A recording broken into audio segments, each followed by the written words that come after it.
नमस्कार, आप देख रहे हैं न्यूज़ 7 इंडिया। मैं हूं आपके साथ स्नेहा सिंह और बुलेटिन की शुरुआत करेंगे एक अहम अपडेट के साथ, जहां बता दें आज देहरादून में धामी सरकार के 4 साल पूरे होने के मौके पर बड़ा और अहम कार्यक्रम आयोजित हो रहा है। बड़ी खबर आपकी टीवी स्क्रीन पर, जहां राजधानी के परेड ग्राउंड में बता दें होने वाले इस आयोजन पर पूरे प्रदेश की नजरें लगातार टिकी हुई है। मुख्यमंत्री पुष्कर सिंह धामी इस मौके पर बता दें जनता के सामने सरकार का रिपोर्ट कार्ड पेश कर रहे हैं।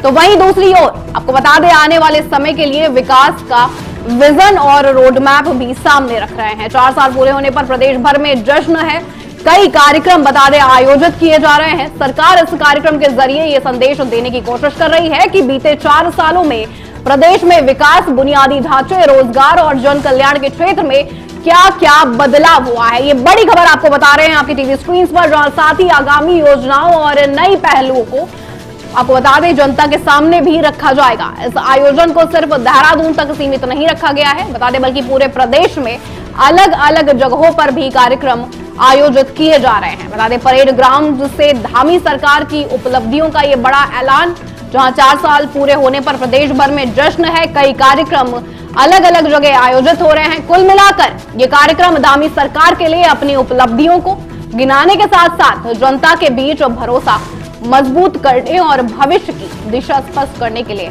रखा गया है। ये बड़ी खबर आपकी टीवी स्क्रीन पर, जहां देहरादून में धामी सरकार के 4 साल पूरे होने पर यह विशेष आयोजन किया जा रहा है। जनता के सामने सरकार का रिपोर्ट कार्ड, परेड ग्राउंड से धामी सरकार की उपलब्धियों का ये बड़ा ऐलान अब जनता के सामने।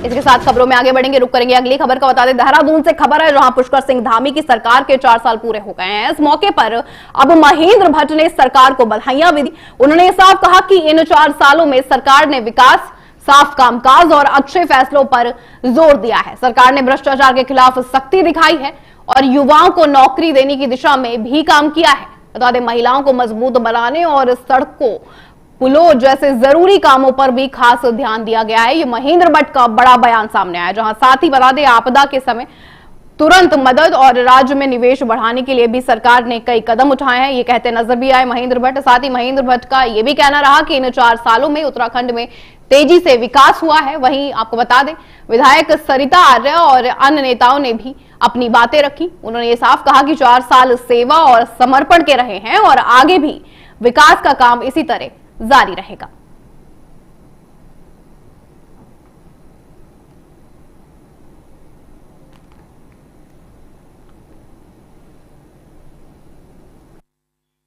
समस्त प्रदेशवासियों को प्रदेश सरकार के 4 वर्ष के कार्यकाल के संपन्न होने पर हार्दिक बधाई और शुभकामनाएं। मित्रों, देश के प्रधानमंत्री आदरणीय श्री नरेंद्र भाई मोदी जी के कुशल मार्गदर्शन में और पुष्कर सिंह धामी जी के नेतृत्व में प्रदेश विरासत और विकास दोनों क्षेत्रों में अपना एक प्रमुख स्थान पर खड़ा हुआ है। आज उत्तराखंड राज्य के सांस्कृतिक विरासत को संरक्षण देना, विकास की गति को बढ़ाना, यह राज्य सरकार की प्राथमिकता में रहा है। मैं ये कह सकता हूं कि प्रदेश नेतृत्व ने राज्य के विकास में एक अग्रणी भूमिका निभाई है।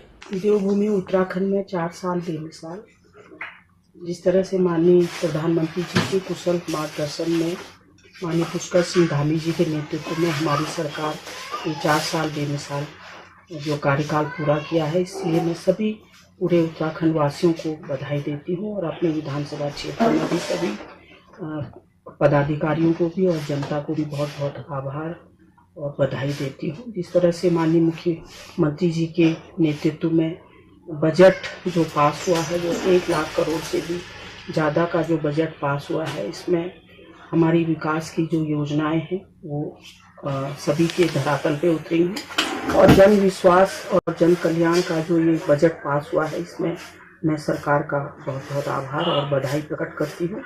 जिस तरह से महिलाओं को सशक्त करने के लिए लखपति दीदी और कई योजनाएं माननीय मुख्यमंत्री जी की इसमें बुई बहन और हमारी लक्ष्मी किट जो योजना है, महिलाओं को सशक्त करने के लिए, बहनों को।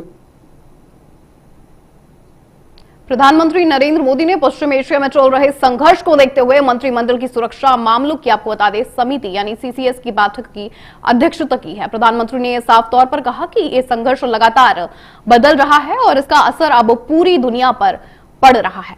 उन्होंने सरकार के सभी विभागों को अब निर्देश दिए हैं कि नागरिकों को इससे कम परेशानी हो और जरूरी वस्तुओं की कालाबाजारी या जमाखोरी ना हो सके। बता दें, बैठक में कैबिनेट सचिव टीवी सोमनाथन ने अब तक उठाए गए और आपको बता दें प्रस्तावित राहत उपायों की जानकारियां भी दी हैं।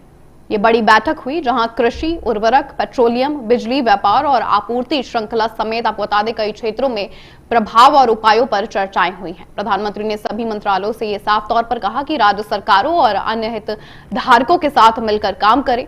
बैठक में भोजन, ऊर्जा, ईंधन और औद्योगिक आयात के स्रोतों के विधिवत लाने और आपको बता दें भारतीय सामानों के निर्यात बढ़ाने पर भी विचार किया गया है। सरकार ने आश्वासन दिया है कि प्रस्तावित उपाय जल्द ही लागू किए जाएंगे।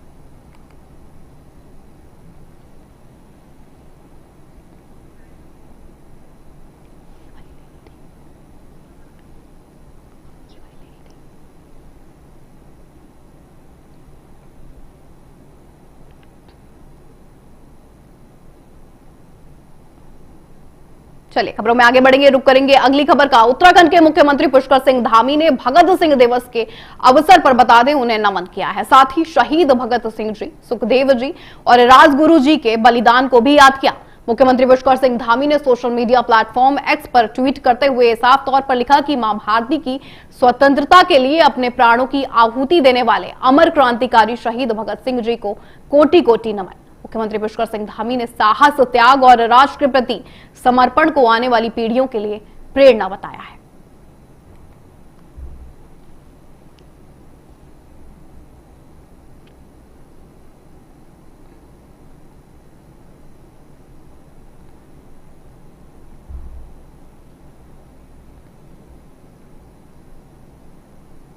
रुक करेंगे अगली खबर का। खबर है देहरादून से, जहां बता दें उत्तराखंड कांग्रेस के प्रदेश अध्यक्ष गणेश गोदियाल ने सरकार पर अब सीधा निशाना साध दिया है।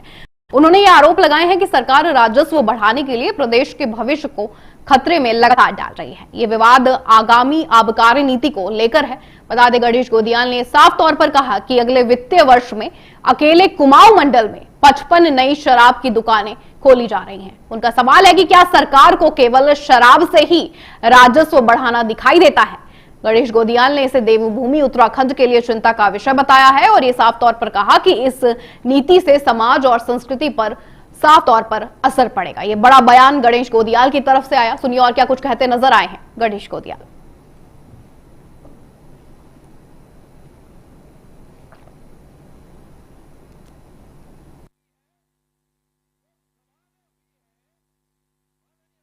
कल से जहां भी मैं लोगों के बीच बैठ रहा हूं, एक चर्चा आम है कि आखिर उत्तराखंड सरकार को हो क्या गया है। एक चर्चा आम है कि आखिर हमारे इस प्रदेश के मुख्यमंत्री पुष्कर सिंह धामी जी प्रदेश के हितों के प्रति इतने निरंकुश क्यों हो गए हैं। क्या प्रदेश के मुख्यमंत्री को सिर्फ और सिर्फ व्यापारिक रूप में आय, व्यय, फायदा, नुकसान और पैसा बनाना, क्या यही सिर्फ अच्छा लगता है। खबर यह है कि बड़ी संख्या में प्रदेश में शराब की दुकानों के लिए 1 अप्रैल से स्वीकृतियां जारी कर दी गई हैं और अकेले इस कुमाऊं मंडल में अकेले 55 दुकानों, नई 55 दुकानों के लिए स्वीकृतियां जारी हुई हैं। सरकार का यह कहना है कि ये इसलिए हुआ है कि राजस्व बढ़ जाएगा, लेकिन क्या सरकार को इस प्रदेश के लोगों के हितों की चिंता नहीं है। सिर्फ राजस्व बढ़ाना ही सरकार का एकमात्र कर्तव्य है। चुनाव में, लोकसभा के चुनाव में जितने भी लोग चुनाव लड़े, चाहे कांग्रेस पार्टी से हम लड़े, चाहे बीजेपी से दूसरे अन्य लोग लड़े, 5 लोकसभा के सांसद भारतीय जनता पार्टी के हैं, राज्यसभा के 3 सांसद भारतीय जनता पार्टी के हैं। इस प्रदेश में सरकार भारतीय जनता पार्टी की है, लेकिन अफसोस की बात है कि किसी की भी रीढ़ इतनी मजबूत नहीं है जो खड़ा होकर सरकार से यह प्रश्न कर सकता है कि राजस्व बढ़ाने के मकसद से 55 दुकानें सिर्फ कुमाऊं मंडल में, गढ़वाल मंडल को छोड़ दीजिए, मुझे वहां के आंकड़े अभी आए नहीं है, ये 55 दुकानों का आंकड़ा कल समाचार पत्रों में जो छपा, उससे ये चर्चा का विषय बना हुआ है कि अकेले 55 दुकानें सरकार ने शराब की कुमाऊं मंडल में 1 अप्रैल से नई खोली हैं।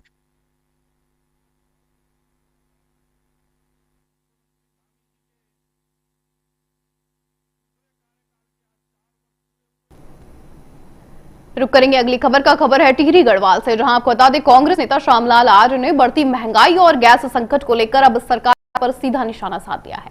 उन्होंने ये साफ तौर पर कहा है कि गैस की सप्लाई प्रभावित होने से आम लोगों और कारोबारियों को काफी परेशानियां हो रही हैं। लोगों को गैस सिलेंडर के लिए लंबी लाइनों में लगातार लगना पड़ रहा है। वहीं होटल और ढाबा चलाने वाले भी लगातार परेशान हैं।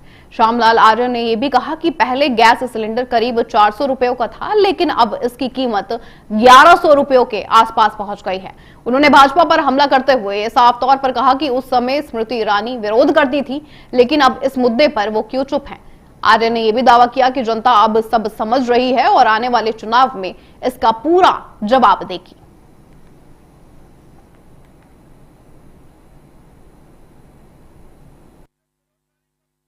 आज पूरे प्रदेश में गैस की बहुत बड़ी किल्लत है और जो हमारे कॉमर्शियल गैस सिलेंडर है, कॉमर्शियल गैस सिलेंडर किसी भी होटल में उपलब्ध नहीं है। होटल तो बंद होने के कगार पे हैं। और जो हमारे जो डोमेस्टिक गैस सिलेंडर है, जो घर के सिलेंडर है, घर के सिलेंडर भी हमको नहीं मिल पा रहे हैं। हम कह रहे हैं कि सरकार ने, जब हमारी सरकार थी कांग्रेस की सरकार, अगर हम 20 रुपए सिलेंडर में बढ़ाते तो स्मृति ईरानी जी अपने सिर में सिलेंडर लाके 8-10 महिलाओं को सड़क में इकट्ठा कर देती थी।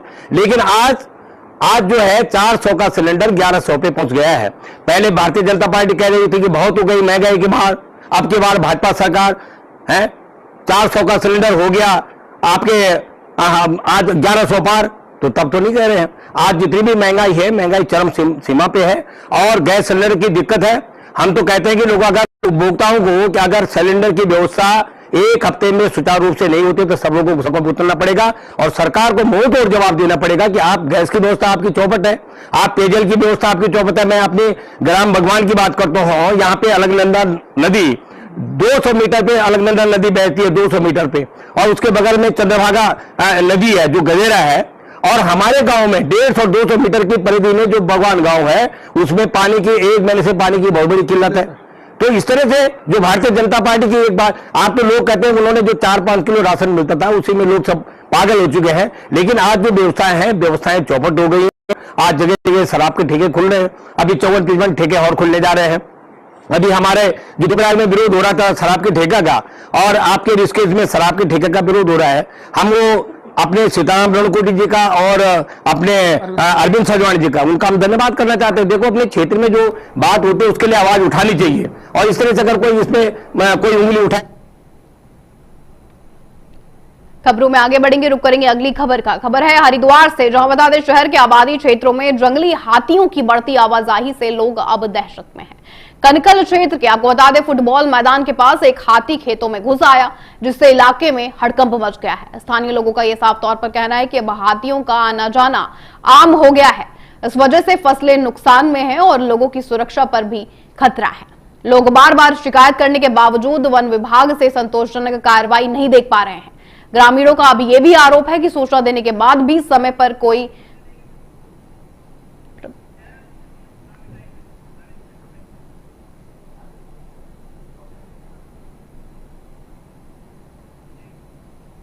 ले चलते हैं आपको सीधे देहरादून, जहां पुष्कर सिंह धामी संबोधन करते हुए नजर आ रहे हैं। सुनिए क्या कुछ और कहते नजर आए हैं पुष्कर सिंह धामी।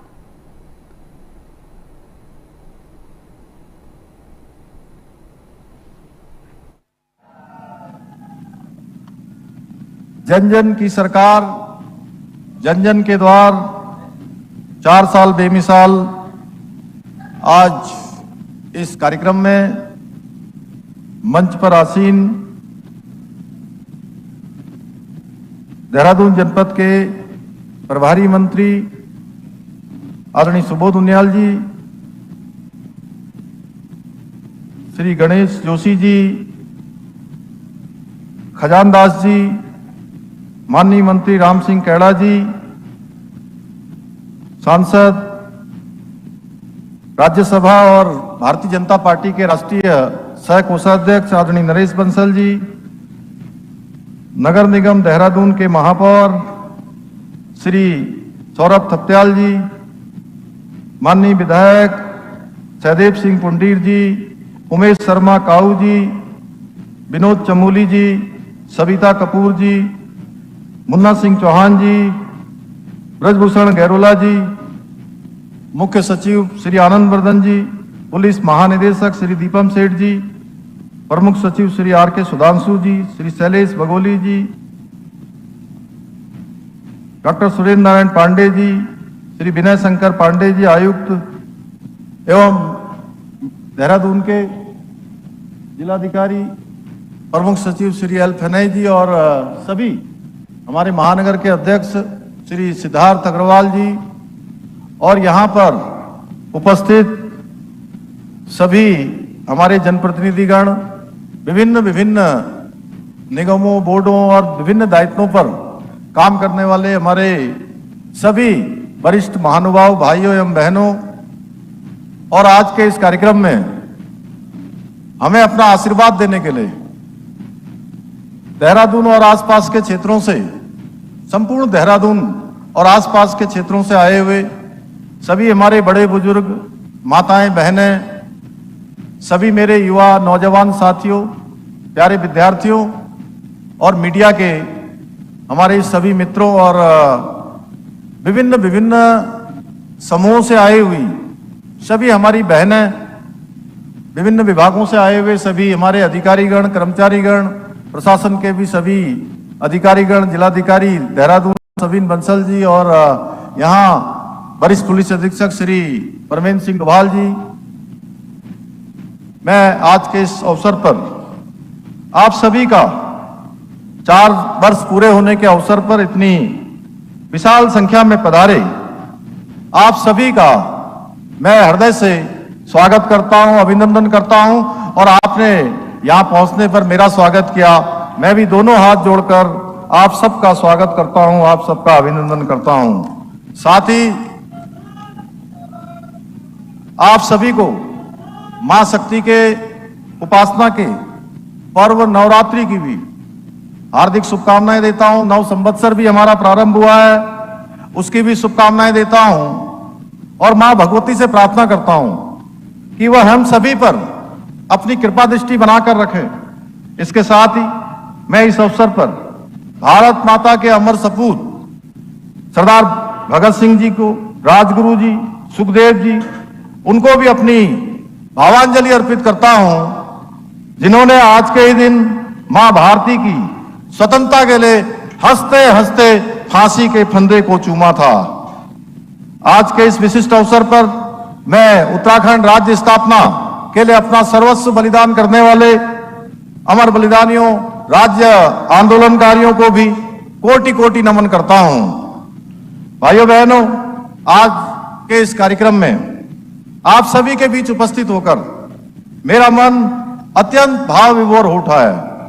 आज से 4 वर्ष पूर्व आप सभी ने सभी मिथक तोड़कर आपने भारतीय जनता पार्टी की सरकार बनाई और एक जो मिथक था राज्य के अंदर कि कभी भी कोई भी सरकार दोबारा सरकार में नहीं आती है, एक परिपाटी थी।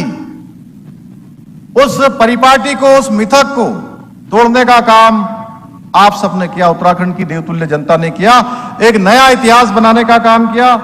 और इसी मैदान में मैंने जब आप लोगों के समक्ष मुख्य सेवक के रूप में पद और गोपनीयता की शपथ ली थी और मैंने शपथ लेने के साथ ही यह संकल्प भी लिया था कि जब तक मैं हमारे राज्य में आंदोलनकारियों के पृथक राज्य निर्माण के उद्देश्य को साकार नहीं कर लेता और देवभूमि के गौरव को पुनर्स्थापित नहीं कर लेता, तब तक चैन से नहीं बैठूंगा, तब तक आराम से नहीं बैठूंगा, अनवरत रूप से अपने काम को जारी रखूंगा। आज मैं पूरे संतोष के भाव से, गर्व के भाव से कह सकता हूं कि हम अपने उस संकल्प को सिद्धि तक पहुंचाने में, उस दिशा में हम निरंतर आगे बढ़ रहे हैं और इसके सकारात्मक परिणाम भी प्रत्येक क्षेत्र में स्पष्ट रूप से दिखाई देने लगे हैं। भाइयों बहनों, जब मुझे पहली बार वर्ष 2021 में राज्य की सेवा का अवसर मिला था तो हमारे पास उस समय काफी कम था और कई चुनौतियां थी। आप सबको पता है कोरोना महामारी भी उस समय पूरी तरह से हावी थी, लेकिन मेरा विश्वास अडिग था कि हम उत्तराखंड को देश के अग्रणी राज्य के रूप में स्थापित करेंगे। जब आदरणीय प्रधानमंत्री श्री नरेंद्र मोदी जी ने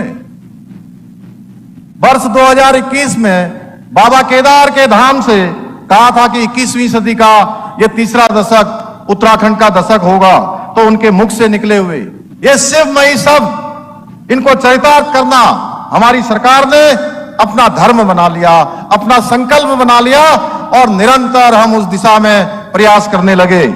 और जब प्रदेश की जनता ने हमारी सरकार पर विश्वास करते हुए वर्ष 2022 में हमें फिर से सेवा करने का अवसर प्रदान किया, तो हमने अपने संकल्प को सिद्धि तक पहुंचाने के लिए पहले दिन से ही दोगुनी ऊर्जा से कार्य प्रारंभ कर दिया। आदरणीय प्रधानमंत्री जी के कुशल नेतृत्व और मार्गदर्शन में हमने बीते 4 वर्षों में जहां राज्य में सड़क, शिक्षा, स्वास्थ्य, रेल, हवाई कनेक्टिविटी सहित सभी महत्वपूर्ण क्षेत्रों में जितने भी इंफ्रास्ट्रक्चर हैं उन सभी को मजबूत करने की दिशा में और राज्य के नागरिकों को जीवन के उनके स्तर को ऊंचा उठाने का प्रयास किया। वहीं विभिन्न नीतियों और योजनाओं के माध्यम से प्रदेश के समग्र विकास का विजन प्रस्तुत करते हुए राज्य को प्रगति के पथ पर ले जाने का प्रयास भी किया है। इन्हीं प्रयासों का परिणाम है कि बीते 4 वर्षों में अनेक चुनौतियों का सामना करते हुए हमारे राज्य ने कई ऐसे ऐतिहासिक उपलब्धियों का हमारा राज्य साक्षी बना है जो किसी छोटे राज्य के लिए असंभव समझी जाती थी। पहली बार राज्य में G20 जैसे वैश्विक सम्मेलन की बैठकों का सफल आयोजन हुआ। एक बैठक नहीं, 3-3 बैठकें हुई, जिससे उत्तराखंड को अंतर्राष्ट्रीय मंच पर भी एक विशिष्ट स्थान मिला। पहली बार राज्य में राष्ट्रीय खेलों का भव्य आयोजन हुआ। भाइयों बहनों, इस खेलों के आयोजन ने हमारी खेल प्रतिभाओं को भी आगे बढ़ने का अवसर दिया। जहां 107 पदक जीतकर प्रदेश का गौरव बढ़ाने का काम हमारे खिलाड़ियों ने किया, वहीं अंक तालिका में भी हम 7वें स्थान पर आए, जहां कभी हमारा स्थान 25 से भी अधिक होता था। पहली बार वर्ष भर पर्यटन को बढ़ावा देने के लिए शीतकालीन यात्रा प्रारंभ की गई।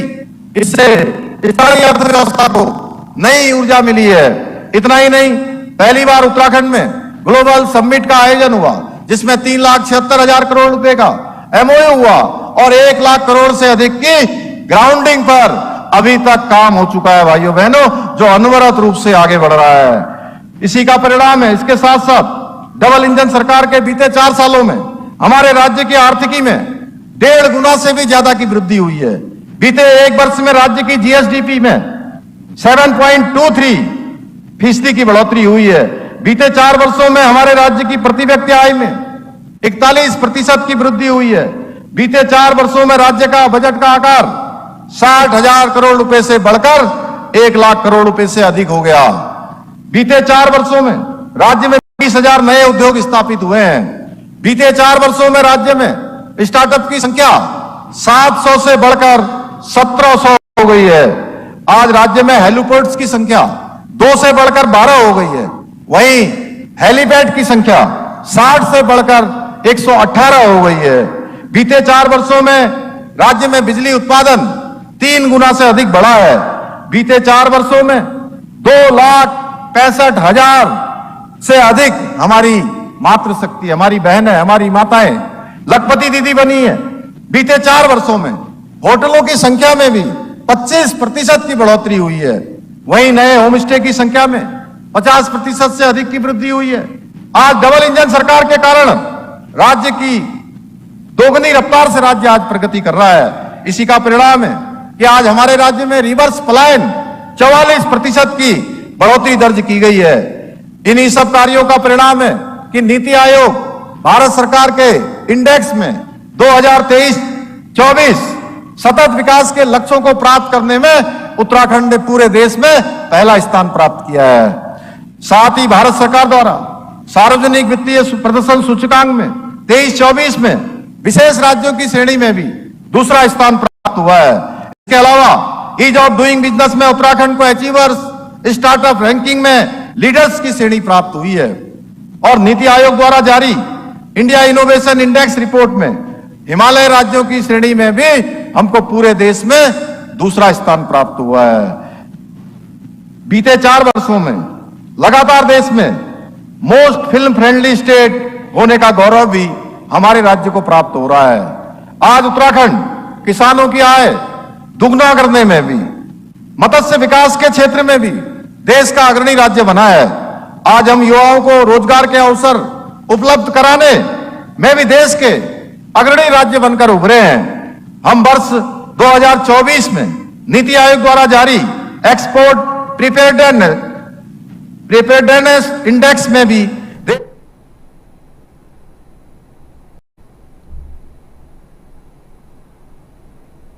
4 साल बेमिसाल। इस कार्यक्रम पर सभी की नजरें बहुत दिनों से थी।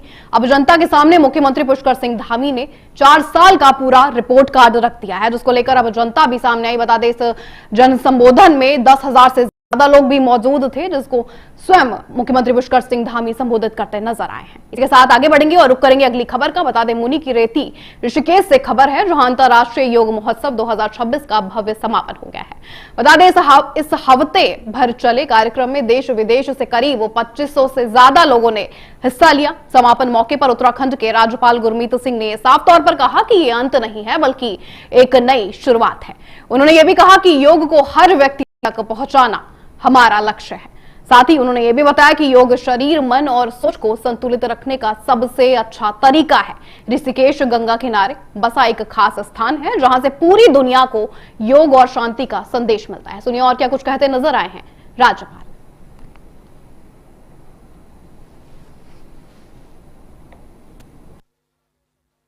आपने पूछा कैसे फील कर रहे हैं। ये तो बहुत सौभाग्य का क्षण है कि हिमालय की गोद में, गंगा मैया के तट के ऊपर में इतनी सुंदर भूमि, ऋषिकेश के अंदर में 7 दिन का इंटरनेशनल योगा फेस्टिवल हुआ है, जिसको 10,000 से भी ज्यादा हमारे युवाओं ने उसका एडवांटेज लिया है।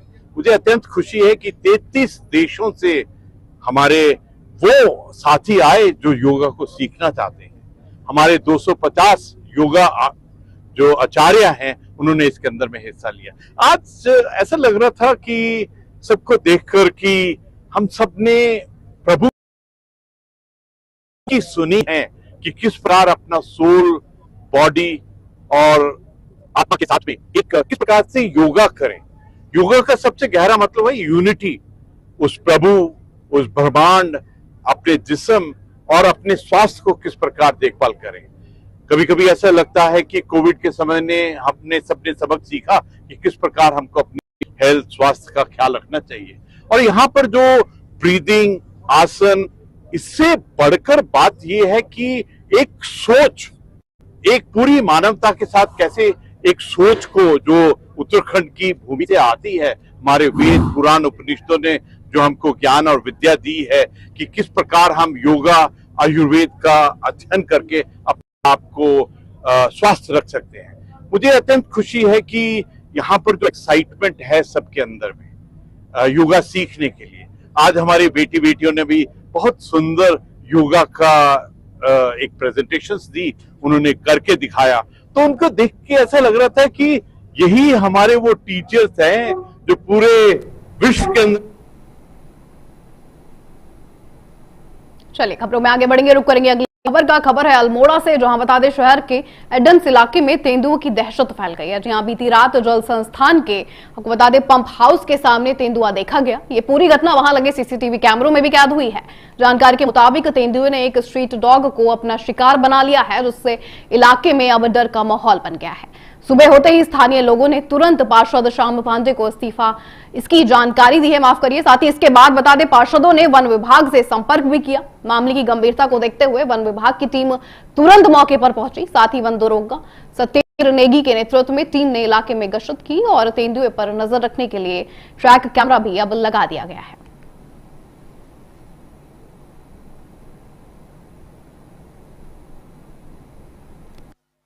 सबको मालूम है कि विगत कई महीनों से अल्मोड़ा नगर में बाघ का आतंक चल रहा है। इसी क्रम में कल रात एडम से कैंपस में और इसके आसपास के क्षेत्रों में यहाँ पर बाघ दिखाई दिया, तो स्थानीय निवासियों द्वारा इसकी कंप्लेंट वन विभाग से करी गई और उसी सिलसिले में हम लोग आज वन विभाग की टीम को लेकर यहाँ आए हैं और हमने यहाँ पर एक ट्रैक कैमरा भी लगा रखा है। आज पार्षद जी के द्वारा, स्थानीय लोगों के द्वारा यहाँ से हमें फोन के थ्रू सूचना मिली है कि इस क्षेत्र में, आइडम क्षेत्र में तेंदुए की आवाजाही ज्यादा हो रही है और कल एक किसी के कुत्ते को तेंदुए ने अपना निवाला बनाया था। उसके बाद वन विभाग की टीम यहाँ पर मौके पर आई है, उस जगह को देखा है तथा यहाँ क्षेत्र में ट्रैप कैमरा लगाया गया है तथा उसके बाद हम आगे कार्रवाई करेंगे, पिंजरे की कार्रवाई की जाएगी कि वो ट्रैक किया जाएगा पहले ना कि कहाँ पर कितना इसका मूवमेंट है इस क्षेत्र में, उसके बाद पिंजरा लगाया जाएगा, आगे कार्रवाई की जाएगी।